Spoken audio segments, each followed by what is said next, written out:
Assalamualaikum warahmatullahi wabarakatuh. Salam sejahtera untuk kita semua. Selamat datang di program pengembangan dosen dan uji kompetensi PDD UKTPT sebagai bagian dari Siapres 2025 yang dirancang untuk memajukan kualitas pendidikan yang ada di Indonesia. Perkenalkan, saya Radina Mojaningrat, dosen program studi akuntansi Fakultas Ekonomi Universitas Dharma Persada. Sebagai seorang dosen, saya memiliki tanggung jawab penuh untuk menjalankan tridharma perguruan tinggi, diantaranya adalah bidang pengajaran. Melalui bidang ilmu yang saya tekuni, yaitu ilmu akuntansi dan auditing. Dan salah satu mata kuliah yang saya ampu adalah mata kuliah auditing, di mana auditing itu sendiri adalah pemeriksaan yang dilakukan secara kritis dan sistematis oleh pihak independen terhadap laporan keuangan yang disusun oleh manajemen, beserta catatan pembukuan dan bukti pendukungnya, dengan tujuan untuk memberikan pendapat mengenai kewajaran laporan keuangan. Mata kuliah ini akan membahas mengenai 1. Pengertian auditing dan standar profesional akuntan publik, tanggung jawab hukum akuntan publik, perencanaan audit, program audit, dan prosedur audit. Mengenai pengendalian internal dan keterkaitan dengan ruang lingkup audit, komite audit dan keterkaitan dengan pelaksanaan auditnya, teks transaksi dan kertas kerja audit, laporan auditor independen, audit kas dan setara kas, audit piutang dan piutang lainnya, audit beban dan pajak dibayar di muka, audit surat berharga, dan investasi, audit persediaan, audit atas aset tetap, dan audit atas aset tetap tidak berwujud. Mata kuliah ini merupakan mata kuliah wajib berada di semester 6 dengan kreditnya 3 SKS. Pada implementasi pengajarannya, saya mengacu pada pendekatan DAI, Delivery, Interaction, dan Assessment. Delivery menekankan pada bagaimana saya menyampaikan materi kepada mahasiswa, yaitu melalui metode pengajaran yang inovatif untuk menjadikan pengajaran yang menarik dan efektif. Interaction menekankan pada diskusi dan tanggung jawab di kelas. Dan terakhir adalah assessment atau penilaian meliputi ujian yang akan dilakukan di tengah semester dan akhir semester, serta tugas dan proyek yang ditugaskan kepada mahasiswa. Mata kuliah ini dibagi menjadi 14 hari pertemuan tatap muka pembelajaran, tidak termasuk untuk UTS dan UAS. Mengacu pada capaian pembelajaran lulusan prodi yang dibebankan kepada mata kuliah, yaitu mampu mengidentifikasi isu-isu etis dalam konteks bisnis dan akuntansi, mampu secara kritis menggunakan penalaran moral dalam analisis isu-isu bisnis dan akuntansi, memilih tindakan-tindakan layak sesuai dengan standar moral untuk menyelesaikan isu-isu bisnis dan akuntansi, memahami konsep dan pengetahuan dasar bisnis, menguasai konsep dan pengetahuan umum akuntansi keuangan, sistem informasi akuntansi, perpajakan, dan akuntansi manajerial, menguasai konsep dan pengetahuan umum pengauditan, mampu mengidentifikasi dan menganalisis isu-isu akuntansi dengan konsep yang tepat, mampu memilih dan menganalisis data atau informasi akuntansi dengan menggunakan teknologi informasi, dapat mengkomunikasikan dengan efektif hasil analisis secara lisan dan tertulis, mempunyai kemampuan dan menguasai penggunaan teknologi untuk pengambilan keputusan yang tepat, memahami isu-isu etis yang dihadapi akuntan, mengidentifikasi isu-isu etis dalam konteks bisnis dan akuntansi, mampu bersikap secara kritis, menggunakan moral dan analisis isu-isu bisnis dan akuntansi, mampu memilih dalam bertindak dengan layak sesuai standar moral untuk menyelesaikan isu-isu bisnis dan akuntansi. Setelah mengikuti mata kuliah auditing ini, mahasiswa diharapkan untuk memiliki pemahaman tentang pengauditan terkait dengan perencanaan audit, program audit, prosedur audit terhadap laporan keuangan perusahaan, memiliki pemahaman terkait standar auditing, kode etik profesi akuntan publik, laporan akuntan, kertas kerja audit, manajemen letter, dan client representation letter. Memiliki pemahaman terkait standar profesional akuntan publik dan ketentuan pengauditan lainnya, serta para pengguna laporan keuangan auditor. Bahan kajian yang digunakan dalam mata kuliah ini adalah Ernst Alvin dan kawan-kawan dengan judul Auditing and Assurance Service edisi 18, Benedict Pearson Education tahun 2023. Pendaftaran Akuntan Publik Indonesia dengan standar profesional akuntan publik. Lalu buku Bapak Sutrisno Agus. Oke. Dan terima kasih telah menyimak aspek-aspek yang saya gunakan pada bidang pengajaran. Selanjutnya, saya akan menampilkan proses pembelajaran yang telah saya lakukan di dalam kelas. Selamat menyaksikan. Oke, selamat siang semuanya. Siang, Bu. Hari ini kita di pertemuan ke-9 kita akan belajar mengenai audit berita usaha. Ya, minggu kemarin kita udah belajar mengenai audit kas dan skala kas. Ya, saya review dulu. Untuk audit dan skala kas ada yang belum mengerti untuk minggu kemarin? Sudah paham semua ya? Oke. Saya review dikit boleh ya? Oke. Kas dan skala kas. Kas dan skala kas itu apa? Adanya di mana? Adanya di laporan keuangan secara aset. Ada di laporan posisi keuangan. Ya. Diletaknya adanya di aset lancar. Oke. Nah, untuk minggu ini kita akan masuk ke bawahnya kas dan skala kas. Ada yang namanya akun piutang usaha, ya. Nah, untuk akun piutang usaha ini kita cari tahu dulu apa sih akun piutang usaha itu. Nah, untuk piutang usaha itu adalah piutang yang berasal dari penjualan barang dagangan. Jadi, kalau misalnya perusahaan dagang, piutang usaha itu adalah dari transaksi operasional perusahaan, ya. Nah, bedanya apa sama piutang lain-lain? Kalau piutang lain-lain itu dia timbulnya itu bukan dari kegiatan operasional perusahaan, ya. Nah, untuk piutang usaha dan piutang lain-lain karena dia masuknya ke aset lancar, maka jangka waktu target temponya kurang dari 1 tahun, ya. Jadi diharapkan dia bisa ditagih dalam waktu 1 tahun. Ya, nah contohnya apa aja sih? Gitu kan yang termasuk di dalam kategori piutang. Ya, ada namanya piutang usaha, yang tadi ya dari kegiatan operasional perusahaan. Jadi kayak kita menjual barang, melakukan jasa, gitu. Ada yang namanya level tagih. Bedanya apa piutang usaha sama level tagih? Kalau level tagih ada bunganya. Terus ada jangka waktunya biasanya 3 bulan. Gitu ya. Kalau piutang usaha biasanya itu yang dapat diskon N/30, 1/10, ya itu piutang usaha, ya. Terus ada piutang pegawai, ya. Jadi pegawainya minjem uang, bisa masuk ke kategori piutang juga. Nah, kalau untuk piutang lain-lain itu contohnya adalah ya piutang pemegang saham, ya, atau piutang afiliasi itu anak perusahaan, ya. Jadi ada berelasi, ya. Jadi bukan pihak ketiga, tapi anak perusahaan, ya. Terus piutang itu biasanya disajikan di laporan keuangan itu berdasarkan net realizable value. Apa tuh? Kira-kira nilai yang bisa tertagih, ya. Makanya ingat waktu pas kalian belajar di akuntansi, ya, kita selalu ada tiap tahun itu kita selalu ada jurnal penyesuaian yang jurnalnya adalah beban penyisihan piutang tertagih pada apa? Allowance for doubtful account, ya, penyisihan piutang tak tertagih. Jadi kita ngira-ngira tuh kira-kira berapa sih piutang yang tertagih gitu. Nah, ini dari sisi akuntansinya, ya. Kita lebih minta dari sisi akuntansi. Oke, next. Nah, kita belajar ke auditingnya, ya. Kalian ingat waktu pas yang semester sebelum sebelum UTS, ya, kita belajar ada yang namanya tujuan audit, ya. Tujuan audit itu macam-macam kan. Ada yang namanya completeness. Completeness itu apa? Kalau masih ingat? Kita apa? Completeness itu adalah kita itu memastikan bahwa semua transaksi yang sudah terjadi sudah lengkap dicatatnya oleh perusahaan, ya. Terus accuracy itu apa? Nilainya sudah akurat, nilainya sudah betul-betul nilainya segitu, gitu ya. Masih ingat ya? Ada completeness, accuracy, ada existence. Nah, kalau existence apa?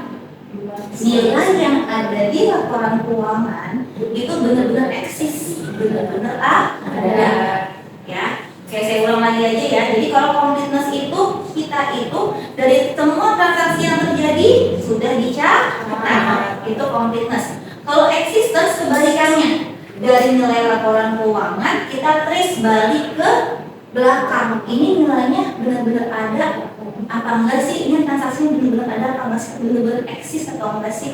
Nah kita menetapkan tujuan ini adalah untuk menetapkan apa prosedur yang akan kita lakukan, ya. Masih ingat prosedur audit? Ada konfirmasi, ada cash out, ada macam-macam. Kita bahas mengenai piutang usahanya. Nah, untuk tujuan audit yang pertama di audit piutang adalah kita mau tahu nih gimana sih pengendalian internal dari si piutangnya gitu. Misalnya, apakah perusahaan itu dia mencatat nilai piutangnya itu nilainya benar, dia menyisihkannya pas apa enggak nih? Ya kan misalnya dia cuma nyisihinnya kira-kira 1 juta nih, gitu kan, yang nggak tertagih. Tahu-taunya ada lebih banyak yang nggak tertagih.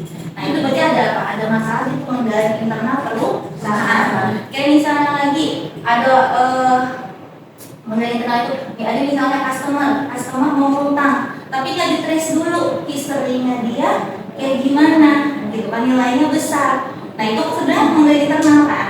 Nah tujuannya adalah untuk memastikan bahwa pengendalian internal dari si akun piutang ini baik. Nah, prosedur apa yang akan kita lakukan? Nanti bahas ya.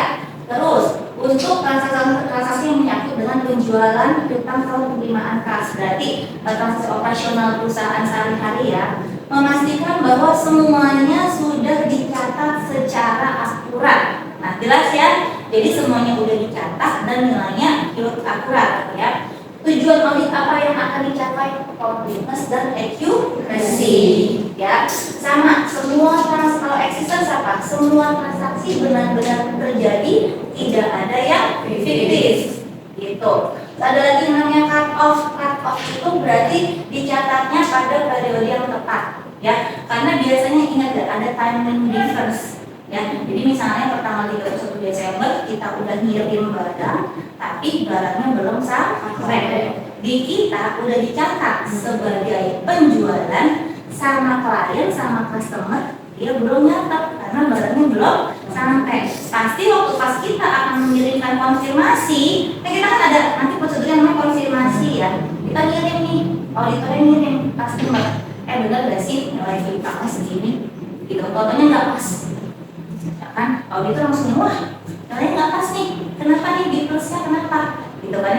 Ternyata ya memang timing difference, berarti perusahaan mencatatnya sudah betul karena barangnya memang sudah dikirim, tapi emang ada timing difference, barangnya emang belum sampai ya. Ini metode itu tujuannya adalah cut off. Jadi kita harus cut off benar-benar transaksi di tahun ini ya, bukan di transaksi yang tahun kemarin. Nanti ada lagi prosedurnya ya.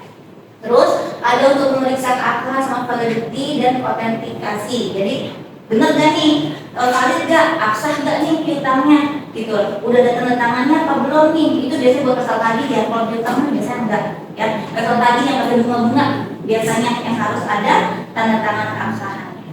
Next, nah untuk memeriksa kemungkinan tertagihnya ya, collectability-nya gimana ya. Ini sebetulnya berkaitan dengan si pengendalian internal ya. Cukup nggak nih perkiraan penyisihannya yang tadi ya. Jadi kita itu tiap auditor itu ngasih perusahaan dia itu harus tiap tahun dia harus bisa mengukur kira-kira piutangnya akan tertagih semua dan nih, kalau nggak tertagih nilainya kira-kira berapa ya. Terus untuk mengetahui apakah ada kewajiban bersyarat, misalnya kontingensi ya. Kontingensi itu contohnya adalah kayak kewajiban bersyarat. Paling gampang itu adalah kayak garansi lah. Paling gampang ya, garansi. Jadi ada kemungkinan terjadi tapi belum tentu terjadi ya. Terus, nah untuk mata uang asing kita harus memastikan bahwa nilainya itu sudah dikonversi ke kurs setengah BI ya. Jangan nilainya itu yang tercantum di laporan keuangan itu masih nilainya atau kursnya adalah kurs spot rate ketika transaksi. Nggak boleh ya, kita harus menyesuaikan nilainya itu per tanggal 31 Desember karena kan emang modelnya 31 Desember nilai piutangnya adalah sebesar sekian gitu. Terus udah itu sama terakhir untuk kita mastiin pengajian piutangnya sudah sesuai dengan standar akuntansi yang berlaku. Itu tujuannya ya. Terus untuk mencapai tujuan tersebut prosedur apa yang harus kita lakukan? Bukan. Ini prosedurnya, ya.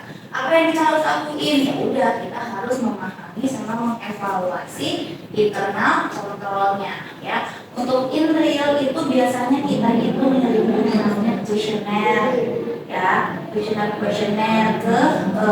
Ada pertanyaan-pertanyaan tuh, gitu. Nanti klien disuruh itu apa namanya diminta untuk menjawab. Nanti kita cek tuh, misalnya yang kayak tadi. Kalau misalnya piutangnya besar, dicek nggak historinya? Iya, gitu kata si klien. Misalnya ada yang tertagih, prosedurnya gimana, gitu kan ya? Nanti kliennya menjawab. Itu cara kita memahami dan mengevaluasi si internal kontrolnya. Biasanya melalui questionnaire, ya. Terus yang kedua adalah bikin top schedule sama supporting schedule, ya. Top schedule sama supporting schedule itu apa, ya? Nanti kita akan belajar di prakteknya di auditing 2, kita belajar bikin top schedule dan supporting schedule. Intinya ini adalah kita harus merinci. Misalnya kita punya piutang, gitu, nilainya itu 1M. Nah, kita bikin top schedule-nya itu apa aja, siapa aja yang ngutang ke kita, ya, namanya top schedule itu. Nah, harus kita minta rinciannya ke si klien, ya. Itu top schedule per tanggal kapan. Jadi rincian dari, kita harus bikin rincian dari piutang usaha tersebut. Terus yang ketiga, nah, kita minta aging schedule-nya, ya. Tiap piutang itu kita harus tahu umurnya berapa, minta sama klien, ya, minta dong umur piutangnya berapa. Gunanya buat apa? Buat menghitung penyisihan piutang tak tertagih. Makin tua umurnya makin tertagih, bisa tertagih apa enggak? Enggak dong, ya kan? Orang umurnya udah lama, ya kan? Berarti persentase penyisihannya lebih besar atau lebih kecil? Lebih besar.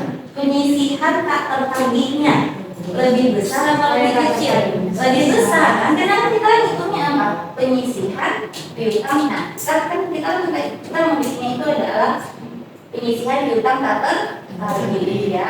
Jadi minta aging schedule, daftar umur piutangnya tadi, ya, minta rincian dari piutangnya. Terus periksa mathematical accuracy-nya sama, terus kita cek individual balance, ya. Maksudnya apa individual balance-nya?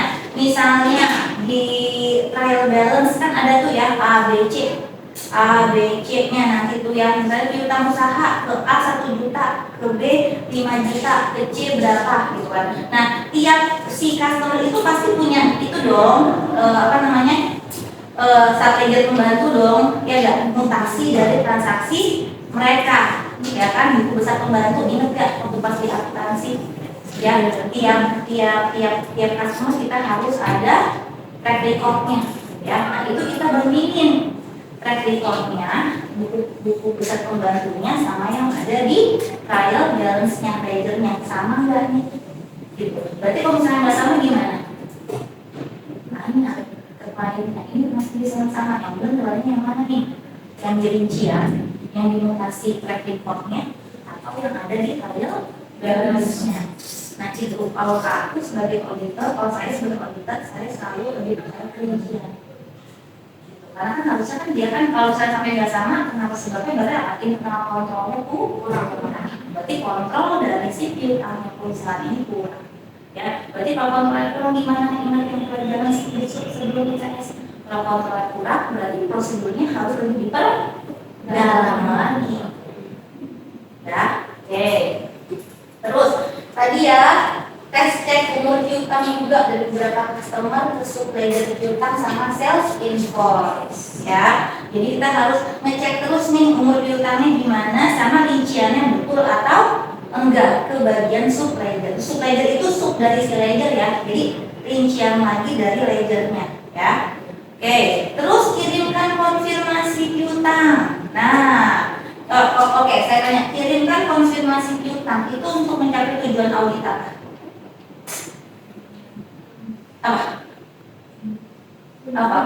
Yang tadi, existence kah, completeness kah, accuracy kah, atau apa? Ini nih bisa dibilang konfirmasi piutang ini sih kayak apa ya? Prosedur yang paling yang paling bisa langsung meraup tujuan audit. Jadi karena ini yang paling istilahnya itu yang pasti harus dilakuin, ya. Kenapa? Karena kita langsung konfirmasi ke pihak ketiga, bukan melalui file, ya.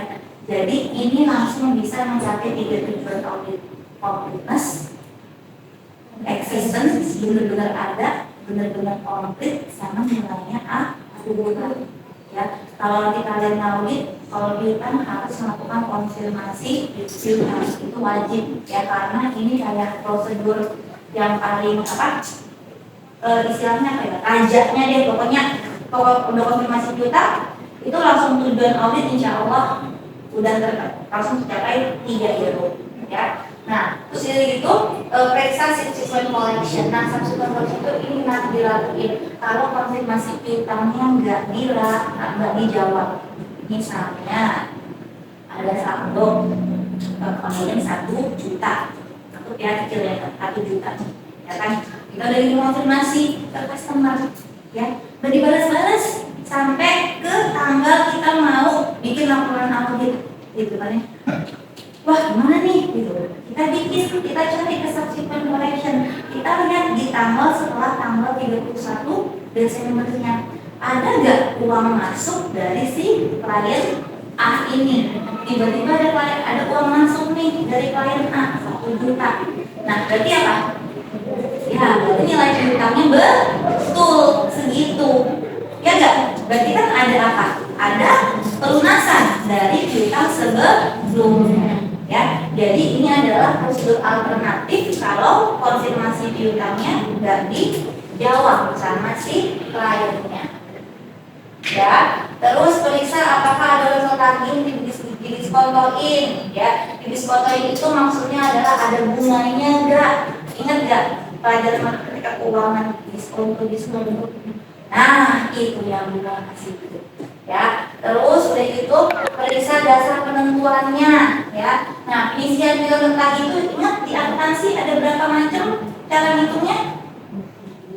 Ada percentage of sales, ada percentage of apa? Jadi ada percentage of sales, ya kan, kita melihat dari persentase salesnya berapa, ya kan, itu yang kita sisihin. Ada yang melihat dari umur piutang, yang paling akurat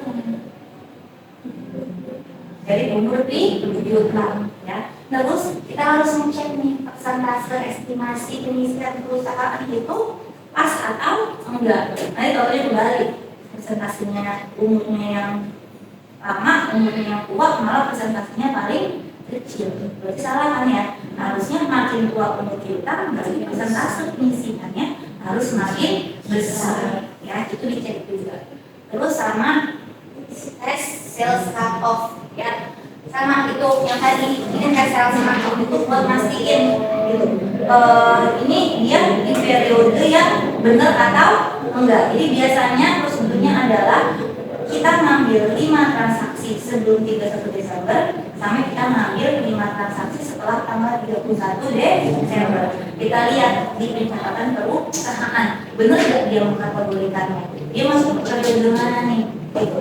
Harusnya kan kalau setelah 31 Desember masuknya ke periode tahun depan. Kalau yang lima terakhir harusnya masuknya ke periode ini. Nah, kita cek, namanya cut off, namanya test off cut. Terus next, oke. Ada yang namanya periksa notulen rapat. Nah, terus jawaban konfirmasi apakah ada piutang dijadikan sebagai jaminan. Nah, ini kita kalau kita ngaudit kita harus minta notulen rapat pemegang saham. Kenapa? Karena ada transaksi-transaksi di notulen rapat yang biasanya suka nggak dikasih tahu sama klien. Contohnya kita punya piutang gede, ya, sama klien piutangnya itu dijaminkan. Misalnya dia mau pinjam uang, ya kan, nggak ada jaminan, utangnya dijaminin sama dia. Biasanya klien itu suka ngomong, ya. Jadi kita tahu dari mana? Dari notulen rapat, ya. Terus, nah, prosedur analitis, apa sih prosedur analitis? Membandingkan tahun ini sama tahun kemarin, ada pergerakannya signifikan atau enggak, ya? ya. Kalau misalnya ada pergerakan signifikan, sebabnya kenapa, itu langsung harus kita trace ke kliennya, ya. Itu namanya prosedur analisis. Terus yang ketiga, yang selanjutnya, penyajian piutang di laporan keuangan, apakah sudah sesuai sama standar atau belum, ya. Sama yang terakhir, kita lihat kewajaran saldo piutangnya kayak gimana, wajar atau enggak. Biasanya nanti di kertas kerja kita bikin kesimpulan gimana, apakah saldo umur piutang sudah wajar atau belum. Ingat ya, auditor nggak pernah bilang benar atau salah.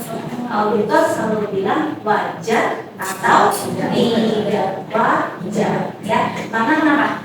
Karena kita hanya sampling. Kita tidak mungkin memeriksa semua transaksi yang terjadi di perusahaan. Contohnya kayak misalnya piutang.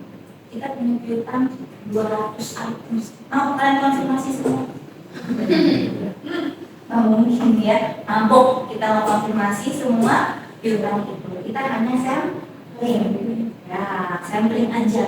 Nah, kalau saya samplingnya itu saya ambil dari BB, saya ambil kecil juga, tapi totalnya nanti harus lebih dari 75%. Yang saya konfirmasi harus 75% dari total keseluruhan umur piutang. Itu yang saya konfirmasi.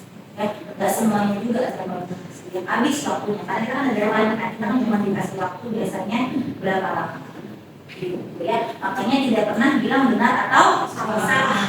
Ya, kita selalu bilangnya adalah wajar, ya. Terus sudah disajikan sesuai dengan standar akuntansi yang berlaku. Udah gitu aja, ya. Jadi kita nggak pernah bilang betul atau salah. Oke, selesai pembahasan pertemuan ini. Next, minggu depan kita akan belajar mengenai biaya dibayar di muka akun, biaya dibayar di muka prepaid, ya, prepaid expense biasanya. Sama kita akan belajar mengenai tujuan auditnya juga, sama prosedur-prosedur yang akan dilakukan. Demikianlah secara singkat cuplikan video pembelajaran saya. Semoga dapat memberikan gambaran tentang kinerja pengajaran yang saya lakukan. Akhir kata, saya ucapkan terima kasih sebesar-besarnya kepada tim penilai sertifikasi dosen 2025. Tidak lupa juga saya ucapkan terima kasih yang sebesar-besarnya kepada Universitas Dharma Persada, kepada Fakultas Ekonomi dan Program Studi Akuntansi atas kesempatan yang telah diberikan kepada saya. Tak lupa juga saya ucapkan terima kasih kepada teman sejawat dan mahasiswa yang telah membantu saya selama ini. Demikian saya sampaikan, kurang lebihnya saya mohon maaf. Assalamualaikum warahmatullahi wabarakatuh.